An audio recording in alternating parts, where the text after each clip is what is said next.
last week. Anybody? Yes? Our purpose is to serve. Our purpose is to serve all creatures. All the creatures that God have created, one of the core functions of these creatures, including human beings, is to serve. Service is one of the core functions of all creation, all created beings. Anybody else? Every husband should ask his wife. I'm not sure who said husband, but go ahead. Go on. Yes, go on.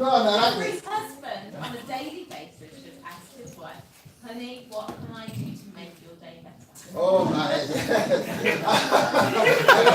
2 days and then you forgot.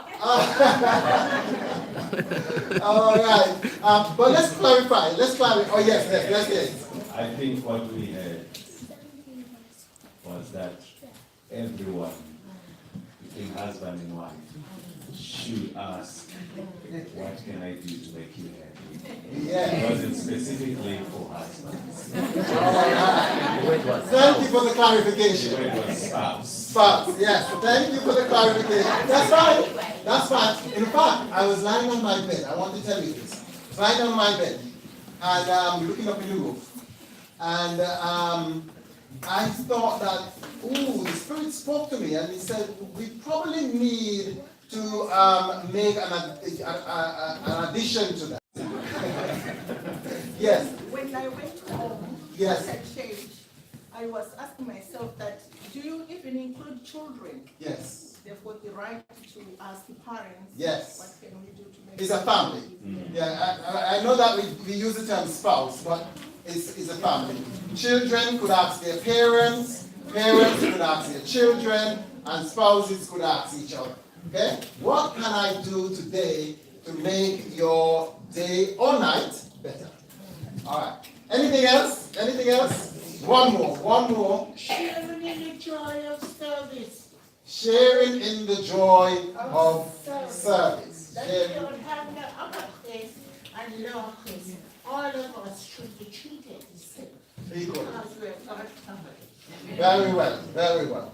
Okay, so we're going to move on today. I'm just going to time myself. Let's time myself, okay? Let's start. And let's see if this works. Right, principles for perfect families. And I spoke about 3 S's. I didn't spend a lot of time with several of the S's. Anybody can remember any S? Yes, sacrifice. Anybody else? Service. And the last one is? Yes? Submission. Sacrifice, service, and submission. We won't explore too much of that today, but we will go further on. And I want us to look at the main text that we are going to explore. We're going to dig deep in. We're going to use as a basis, as a foundation of what we're going to speak about. Matthew chapter 5 says, be ye perfect, even as your Father in heaven is perfect. Usually, most theologians think, and most armchair theologians, some of us, we expand that to say we need to be perfect in this life. But the context this is speaking about, I think the word there, Pastor, is teleos. Teleos. Right? Teleos. The word there means to be complete. To be complete in attributes. To be complete in characteristics. As your Father, as your family Father in heaven is perfect. We'll come back to that. And please remember that as we travel through this session. Now, this is a Litron. And I want to start by telling you about Litron and his wife, Aiko. They're married for about maybe 10, 11 years now. And, every morning, Aiko reads Litron, his newspaper. They sometimes go drives together. And Lee spent about 2 years in 2008 to get Aiko. But more correctly and more specifically, Lee spent about 2 years making Aiko. Aiko is actually a robot. And he is an inventor. He made her, and marry her. Interesting. Well, today, I want to suggest, it might be an interesting thing because I thought that, God is an interesting God. And before I speak about accepting your spouse just as they are, I thought briefly, I wonder what it would be like if God gave me the capacity and the ability and the facility to be able to make my wife into what I want her to be. I wonder what that would be like. I wonder what it would be like if God not just get us to facilitate the process of creation, but gave us the power to be able to tinker with the genes of our children so that we could make them just exactly what they can be. Because we know what they can be, but for some reason or the other, sometimes they go crazy. I tell you, my brother, if I had that ability and that capacity, the teachers at school will be asking me for the recipe of how great you are, rather than some of the reports we do get sometimes. But the first point I want to make is to be like God. To be like God. God, and I cannot get this out of my mind. He created beings and gave beings the choice to be just who they are. But sometimes we're not like that, are we? Sometimes we want to control our spouse. But we need to accept them just as they are. God said, God shows us his love. God shows his love for us. That while we were yet sinners, he died for us. Even in the imperfection of all of us, it doesn't matter who you are. You are an imperfect being. But you still must accept your spouse for who he is, for who she is. And by the way, you may not believe this, but we are very difficult to live with. You and I are very difficult creatures to live with. And Kimon will tell you about that. Give your family, your spouse, freedom. Freedom. And you will find, by the way, I have to clarify this. I'm going to tell you a story. But before we get there, I know we have some clever young people, teenagers, and I know they could argue with me, and I won't hear the end of it when we get to number 10, London Road. Give your family freedom within context. Within context. You might have heard of the story of Big Jim. Big Jim was a slave. He was a big, muscular fellow. And the slave masters, for them, Jim was a trophy because he was so strong, powerful, that one, he was a good stud, and secondly, he was a good worker. But Jim got to the stage of his life that he got fed up of working for slave owners, being sold from one plantation to the other, that he ultimately decided in his mind, and that's freedom of choice. He decided in his mind that that's it. He's not going to work for any. He's old now. He's past 50. He's worked all his life. He's not going to work for another human being. And he started getting trouble on his plantation because he refused to work. And the master decided that the best thing to do is to sell him off, cut his losses, and move on. So he put Big Jim on the auction block. And people came across, but Big Jim kept saying, I will not work for another man.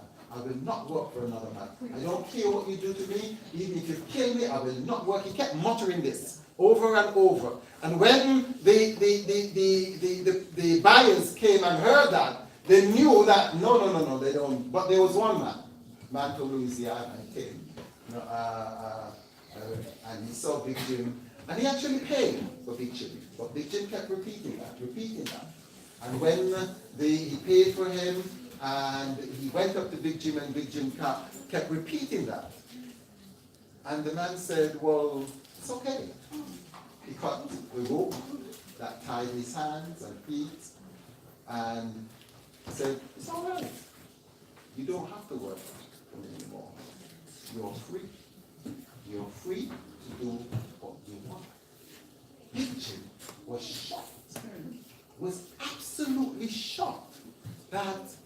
could now do whatever he wants, to go wherever he wants, however he wants.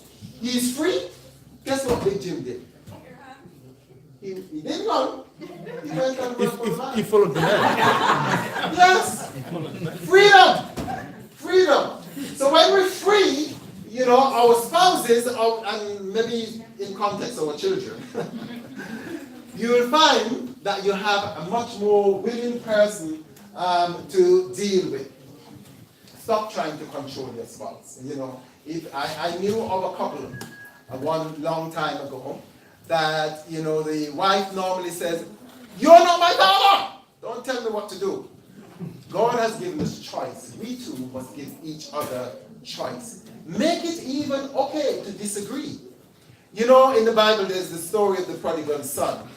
And in context of the family, the son came to the father and asked for something that the son didn't even deserve. Because inheritance are things that happen after you die.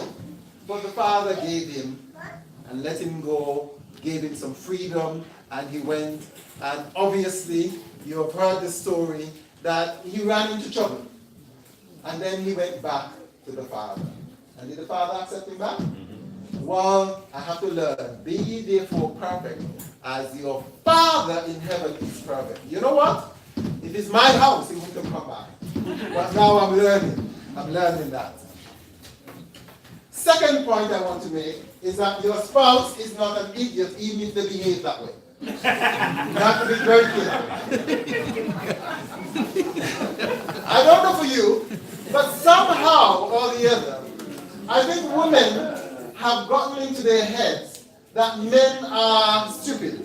You know, I hear them, I don't know, you know, if it's Brian is a clever fellow, and, you know, you don't have that problem that he has. But many of the other women tend to think that we are clever. My wife has a politically correct way of phrasing it. She doesn't say that we're stupid, she says that they don't have a clue. Well, that's dressing it up, you know, in a nice way. But we have to be very careful with that. The Bible says, out of the abundance of the heart, the mouth speaks. Out of the abundance of it. What also you need to be very careful of, what you think about, you bring about. And this also extends to children. You know, sometimes we get frustrated, we call our children names. Are you stupid? What, are you mad? Are you going crazy? You know, these kinds of words come out of our mouth, and we need to be very, very, very careful. The reason why I'm saying that, and I'll get back to that, is that they have found through research that if you think about something long enough, eventually you begin to believe it. And if you think that someone is silly or stupid, you will begin to treat them, think about them. So because your thoughts control your emotions, and eventually they become expressed in actions and words. They also say about your thoughts, that when you begin to think people are silly or stupid, you begin to look at them in a certain way, in a condescending way. And it transfers eventually into something that you might have heard of this gentleman, John Gottman, speaks about as one of the 4 apocalypses of marital breakdown. And that one is called contempt. Have you ever heard about contempt? Contempt is when you look down on people. You think that they're beneath you. You think that they're incapable of certain things. You think that they are inferior. And that is the cancer of relationship. In fact, they say, Gottman says, he's a researcher, if he finds 4 of these things in any relationship, he could accurately predict that that relationship will break down into divorce. So, I want to move on by talking about what is known as positive bias. Have you heard of positive bias? Positive bias is what parents have. Parents have positive bias towards their children. You know, my mom, you might have heard me quote this, she always used to say that everybody's baboon is his idol. Every person, doesn't matter how bad your child is, that child is your idol. You look upon that child. It doesn't matter even if the child has some sort of disability, that child is yours. You believe in that child. And when other people see that child acting up and think that's a rude brat, we as parents see differently in that child. And the Bible says something. The Bible says, put your spouse needs above your own, or put other people's needs above your own. Think of them greater than you think of yourself. And that would augment very well for good, happy family relationship. By the way, most times when people get together at first, they actually think more highly of the person. I guarantee you, when you first got together, the Garvers, you know, Titch was telling me of a story. Can I tell them, Titch? Which one? The one you told me. I don't know about the others. Titch says that, and again, I assume, you know, it's nothing too embarrassing, in fact. Titch said that they went to this meeting, I don't know if it was a conference, and Titch was talking to this friend of his, and they looked over and saw this girl, beautiful girl. And the friend said, oh, that girl is a very bright girl. She's not only beautiful, she's bright. She used to be in class with me and she always got more marks than me. And they spoke together. And then they decided they were going to talk to the girl. But the guys chickened out. But Titch, being a brave heart, went across and decided to speak to Ellen. And that was history. That was history. Because now Titch really recognized he got something. He got something. And in many instances, many of us even feel that the person that we got is much better than ourselves. And in some instances, we don't really deserve them. And you know, they found, and I forgot the research, Pastor, I forgot this research, and I forgot to bring it with me. They found that in successful relationships, the spouses actually have a higher perception, higher than even better than reality of their spouse. When you think of that, if you think of that, as opposed to what we spoke about earlier, thinking that they're stupid, if you think of that, chances are your marriage will succeed. So put your spouse need, have what is known as what we call a positive bias towards not only your children, but towards your spouse. Ellen White says that we need to cultivate the spirit of kindness. Being determined, there's a spelling error there. Did you pick it up? Never to grieve or injure the other. She goes on to say in Adventist Home, be kind in speech and gentle in action, giving up even your very own wishes. Point number 3. Let's move on. Your spouse is perfect despite the problems you have. Your spouse is perfect for you despite the problems. In fact, I will go further. Your spouse and children are perfect for you despite the troubles, trials, tribulations they give you. You want to know why? Why don't you ask me why? I'm going to tell you why. Your spouse and children, they're not the enemy. The Bible says that we fight not against flesh and blood, but against principalities, against powers, against spiritual wickedness in high places. Many times the enemy works through the spouse. However, it is not the spouse who is the enemy. I have this.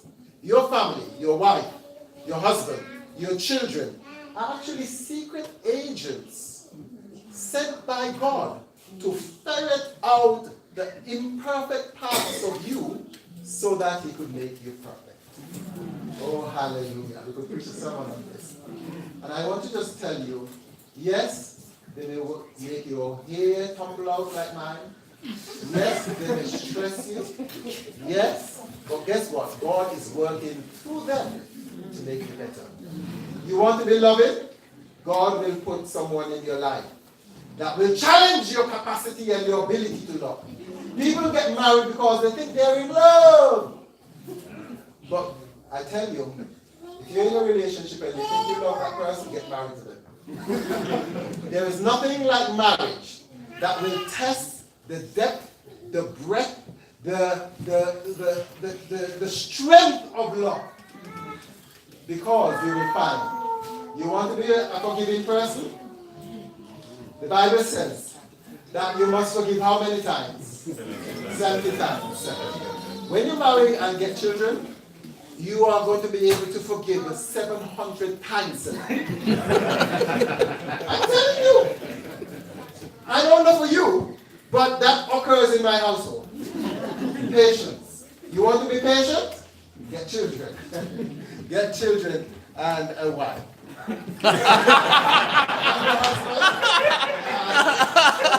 That way.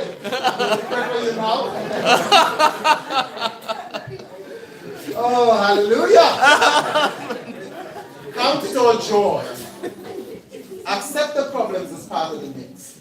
I came across a text in the Bible, and it's a funny little text.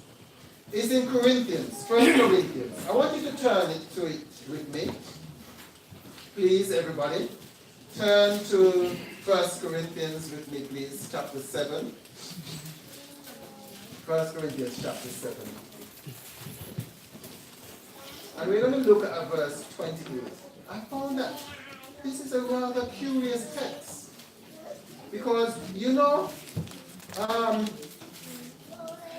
don't know for you, Romain, if you're looking forward to getting married.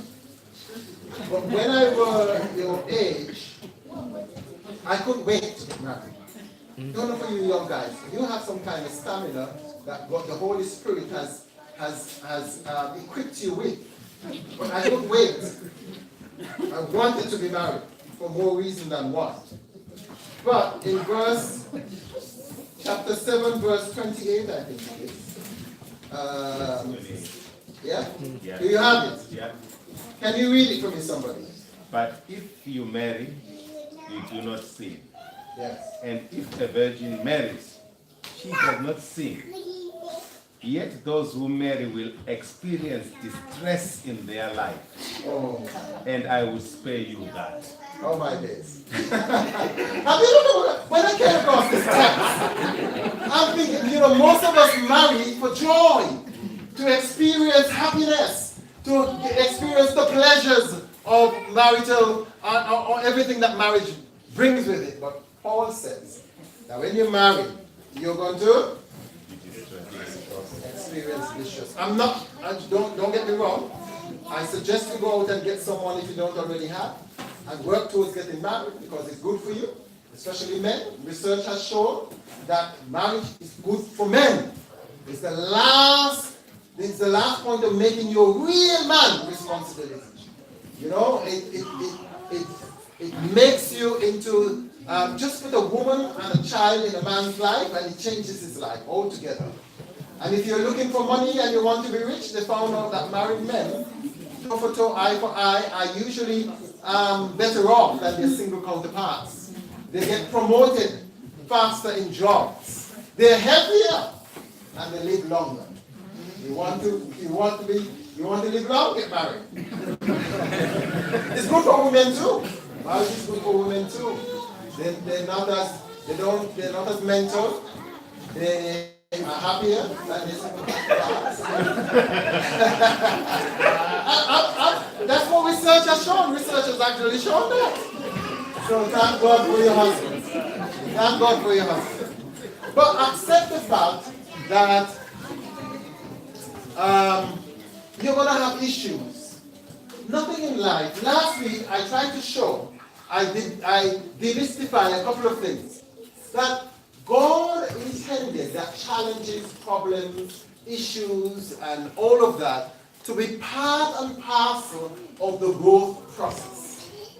Not even created what we call perfect human beings, they do have challenges. They do have challenges. And they do grow. The Bible says in Romans 5:3, and not only so, but we glory also in tribulations also. Knowing that tribulation worketh patience. Tribulation worketh patience. I don't know if you've ever gone through a bad patch in your life. And while you were going through that bad patch, that issue, that problem, you know, you cried out to God. Why me, God? And later on in life, in reflection, as you cast your eyes back, you recognize that that patch that you went through was actually very good for you. It helped you to grow, helped you to develop. I dare say that your tears are better for you than your smiles. That your cries are better for you than your laughter, because they help you to expand and grow. Now, this is interesting. I didn't know if I could have put this in, but again, this guy Gottman said that there are some issues and some problems that will never ever go away. You know, my wife said to me one day, and you know what, this is the same thing we have been arguing about since we started. It's as if it's not going away. What's the point? But there is a point. Some things don't actually go away. 69%. From day one, you'll be arguing about it day year 50. So there is some hope here. Some day hope here. Just accept. Just accept that conflict is a part of life. Through difficulties, perplexities, discouragement may arise. Ellen White says, let neither husband or wife harbor the thought that their union is a mistake or disappointment. She says, don't harbor that thought. Finally, not finally, this is, what time do we have? What's the time? 23 past. 23 past? Okay. Tell me when it's near to half past. Yeah?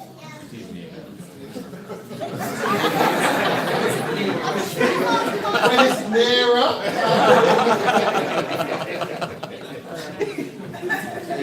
Look beyond the presenting behavior. What did I say? Look beyond the presenting behavior. When I was a teacher, they used to say that the children who gave the most problems need the most attention. And that we need to, you know, every problem, every issue, every challenge, there is something at the back of that. In fact, the children who gave the most trouble needed the most love. Similarly, you have to look beyond the issues that are happening. And in fact, sometimes I have to say to myself, you know, it is the hormones. It's just the hormones. And when I say that to myself, I'm able to process these. In all of us is that little child that wants to come out, even though we are fighting, clawing, and creating issues deep within us, we have that little need to reach out and touch. You know, one of my favorite songs, I've quoted it time and time again, that we have to be like Jesus. When God looks down on us, one of the things about being a parent is that you begin to understand, you know, what God has to deal with. You know, you have one child or two children or three children, and they drive you potty sometimes. What does God have to do when he has 6 billion children that he has to deal with? This song says, amazing grace has always been my song of praise. For it was grace that brought my liberty. I do not know why he came to love me so. He looked beyond my faults and sees my need. He goes on to say, what's the other part says? I shall forever lift my eyes to Calvary to view the cross where Jesus died for me. Amazed, how marvelous the love that caught my fallen soul. He looked beyond my faults. Oh, my brothers and sisters, my friends, my comrades, many times our spouses, our children just simply need us to look beyond the confronting, presenting behavior and see that there is a deep need and desire that we need to address. Now, you're also a collaborator with God for the salvation of your family. Believe it or not, Ellen White says that when Christ comes, he's going to ask you about the flock that he entrusted to you. What are you going to tell him? What are you going to say?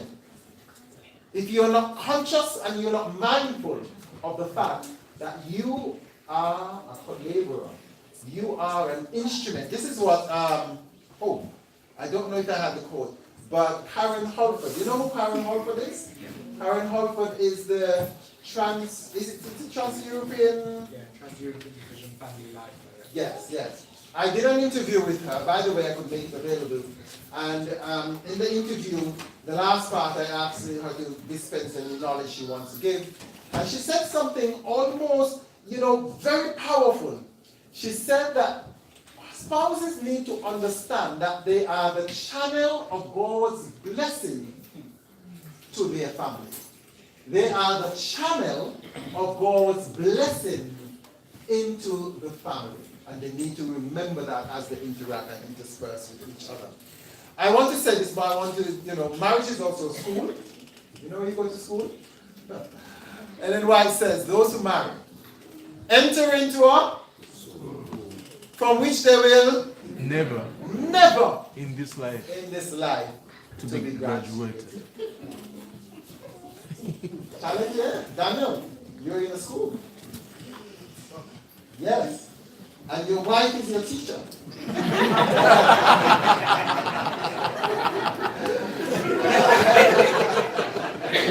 And your child is your co-student. So we have to learn. Sorry. Here's what she says in Adventist Home. Study to advance. Study, remember that word? Do you like studying? Study to advance the happiness of each other. Oh my brother, you need to make it a study. You need to make it a research paper. You need to make it, something that you sit down, you think about, you calculate. You need to write a dissertation on this. How do you make your spouse happy, your children happy? Children, how do you make your parents happy? Be determined never to grieve or injure each other. Often they, that is couples, discern in each other unsuspecting weaknesses and defects, but the heart that love has united, will also discern what? Excellencies hitherto unknown. And I like this. Let all seek to discover the excellencies rather than the defects. I'm going to rush forward. Because I'm going to. Because it's 20 minutes. Yes. I'm going to rush forward because I want to speak about this one. I'm going to end on this one. Those of you, if you want the PowerPoint, I'm happy to share it with you. Just let me know. How do you deal with an unbearable spouse? I know. He won't have to deal with me. So, how do we deal with that? I don't know what your situation is, and I must say a caveat here that there are human beings that the devil have, inhabited, and they are terrorists. How do we deal with this? How do we deal with someone who's cheated, who has verbally abused you? You're living in a situation where the shadows are never lifted. How do you deal with that? I will tell you, be perfect even as your Father in heaven is perfect. You know when you read that, there is a formula. The LGBP, not the LGBT, LGBP formula. And I'll tell you what the formula is. The first one is to love.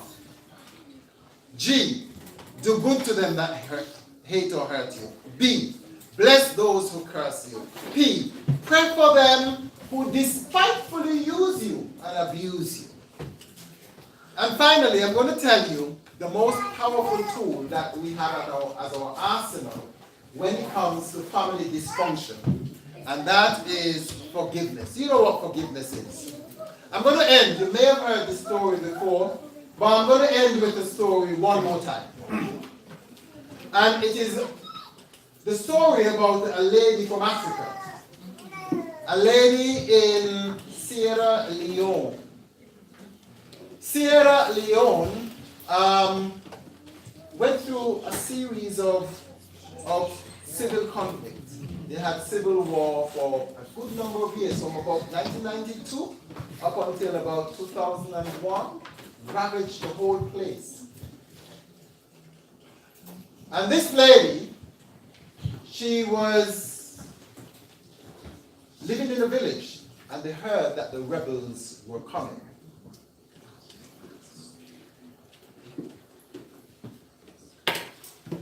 Most of the people who could run, ran, but she couldn't. You want to know why? She had just given birth. Just given birth. So she couldn't move. Just given birth to a child. The rebels entered the village. They went from house to house, looting, ransacking, abusing those who were found. And they busted in her door. And when they came into her house, she recognized one of them. In fact, one of them was a relative of hers, the leader. You would have thought that she would be happy, but her heart sunk. Her heart sunk, why? Because that same guy, some years ago, wanted to have a relationship with her, and she said no, and he wasn't happy. And when he saw her, he said something rather astonishing. He said, "Oh, it's you. Satya is her name. Satya." He said, "Oh, you refused me once, but now I have you. I'm going to do what I want with you." And she begged him, "Please, please." And he won't listen. He went on to rape her. Emboldened by that act, the other guys with him, gang raped her. As if that wasn't bad. When they realized that the 7-year-old boy, and before that, her husband was with her, and when the husband saw what happened, he chickened out and started to run. And on his way out of the village, other rebels coming in saw him and shot him dead. Back to Savannah. When the rebels recognized that her 7-year-old son was there, they didn't want any witness, and they shot him in cold blood in front of her. And they left. She said, in recounting the story, that her heart died. And she just wanted the earth to open and take her in. Death would have been some kind of comfort for her. But the baby cried. And it was the crying of the baby that gave her courage to continue life. She lived. After that happened, several of the villagers returned. They found her and helped her and supported her through all. You know, life has a cruel way of dealing with us. when the, what do you call it, the civil war died down, many people returned to the village, and guess who came back to the village? The same guy. Imagine having to go to the shops and seeing him. But she had to live. And during that time, they developed something, you know, those people who were trying to make peace, something called Fambul Talk. Fambul Talk. Fambul Talk means family talk. And the ancient tradition says that in order to move forward, in order to get some kind of peace, what they would do is that they would have a bonfire. And during that bonfire, they will get the criminal or the perpetrator and the victim. And the victim was to get up and explain what was done to them. And they would ask the victim, is the perpetrator here? And they would say, yes, he's there. He's standing there or sitting there. And then they would say, are you willing to forgive? And this is the hardest part, Sister Grace. If they're willing to forgive, they are to dance together. So that evening, the sun went down, they gathered the sticks. The moon began to shine. The villagers got together. And Satya was there. The fire started, the crackling of the fire started. And they asked Satya to tell her story. She told the story. They asked Satya, is the person here? She said, yes, he's over there. They brought the man forward, and he said, would you forgive me? Would you forgive me? Would you forgive me? They started to clap in the rhythmic African tradition. The drums began to pound. And she felt the heat from the flames on her face. Water welled up in her eyes. He stretched forth his hands. Would you take his hands? She closed her eyes, reached out, and her body gave way. And he caught her in his arms. And she sobbed uncontrollably. You know, later recounting the story, she said, you know, it was as if the tears washed away the pain of her soul. And she gave release.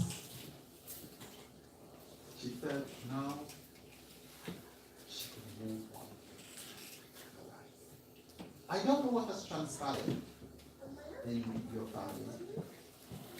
I don't know the ice blocks of hurt, resentment, damage, abuse that may have transpired. But today, I'm presenting to you Fambul Talk, the dance of forgiveness. And I'm challenging you that if there is anything, however cruel, however painful, however disastrous to the soul, that in our families, will be perfect, even as your Father in heaven is perfect. Why? Because your Father in heaven loves those who hate him. He does good to them who hate him, yes? He blessed them. And you could have seen it in Jesus. Remember the time? That time when he was on the cross? Many of us would curse. But his last line was, Father, forgive them. They know not what to do. Brothers and sisters, friends, comrades, Tambul talk. Be perfect, even as your Father in heaven is perfect. Amen.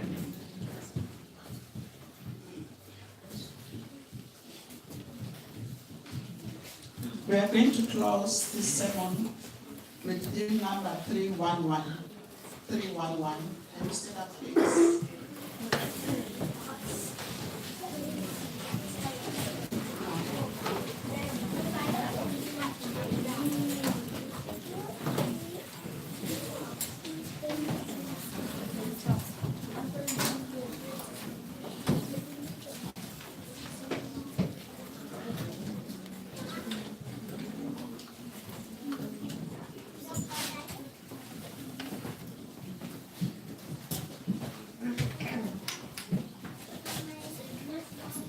Every pleasure's failing from me, I would be like Jesus.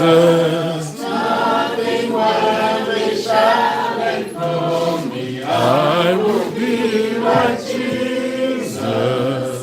Be like Jesus is my song, in the home and in the throng. Be like Jesus,